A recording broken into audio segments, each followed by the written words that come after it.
ឆ្នេរព្រែកត្រែងបើកការដ្ឋានជាផ្លូវការបើកដំណើរការគម្រោងរមណីយដ្ឋានឆ្នេរខ្សាច់កំសាន្តសាធារណៈកម្រិតខ្ពស់ព្រះសីហនុគម្រោងសាងសង់រមណីយដ្ឋានឆ្នេរខ្សាច់កំសាន្តសាធារណៈកម្រិតខ្ពស់ឆ្នេរព្រែកត្រែងនៅថ្ងៃទី11មីនានេះបានប្រកាសបើកការដ្ឋានសាងសង់ជាផ្លូវការហើយក្រោមអធិបតីភាពឧបនាយករដ្ឋមន្ត្រីសៃសំអាតរដ្ឋមន្ត្រីក្រសួងរៀបចំដែនដីនគររូបនីយកម្មនិងសំណង់និងជាប្រធានគណៈកម្មាធិការជាតិគ្រប់គ្រងនិងអភិវឌ្ឍតំបន់ឆ្នេរសមុទ្រកម្ពុជាគម្រោងនេះក្រុងចៃថវិកាអស់ប្រមាណពី2ទៅ3លានដុល្លារអាមេរិកដើម្បីបម្រើដល់ផ្នែកទេសចរនិងការវិនិយោគ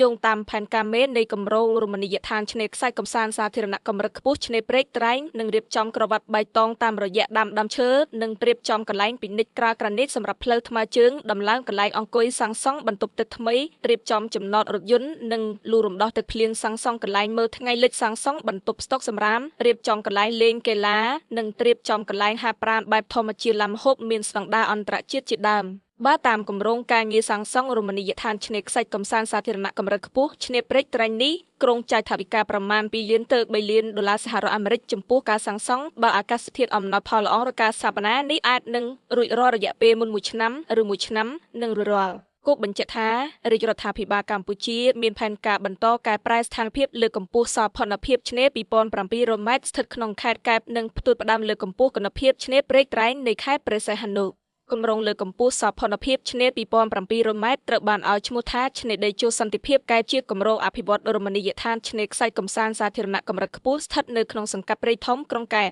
គម្រោងនេះនឹងលើកកម្ពស់គុណភាពឆ្នេរ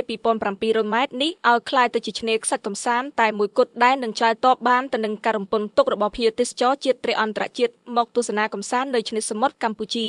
ដល់ឡែកឆ្នេរព្រែកត្រែងនៃខេត្តព្រះសីហនុស្ថិតនៅក្នុងសង្កាត់លេខ1ក្រុងព្រះសីហនុនិងក្លាយជាគោលដៅទេសចរដ៏ទាក់ទាញមួយទៀតនៅក្នុងខេត្តព្រះសីហនុក៏ដូចជាតំបន់ឆ្នេរសមុទ្រដែលនឹងទាក់ទាញអ្នកទេសចរជាតិត្រីអន្តរជាតិមកទស្សនាសម្រាប់លំហែ